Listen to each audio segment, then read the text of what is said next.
So, today we will tackle about the single line comment and the multi-line comment. So, what is the single line comment?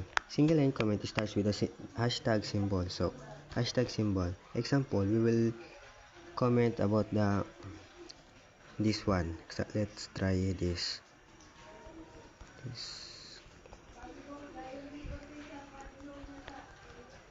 So, this code will print the message.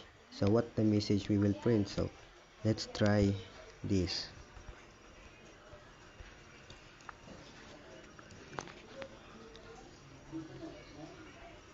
Hello world. So, let's try if this works. Okay. So, the comment explains what the next line of code will print. So, next, we will tackle about the multi-line comment. So, what is the multi-line comment?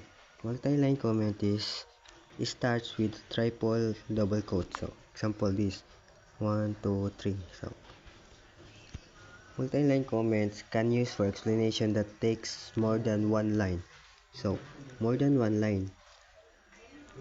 So, example, this code will print the message. So, and again, 1, 2, 3. So, pwede rin naman natin gamitin ang ganitong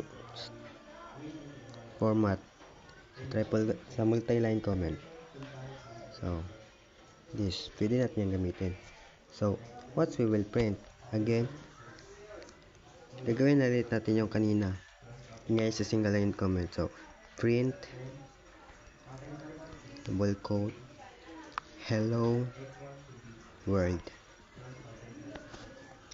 So, let's try. Okay. Magana siya guys.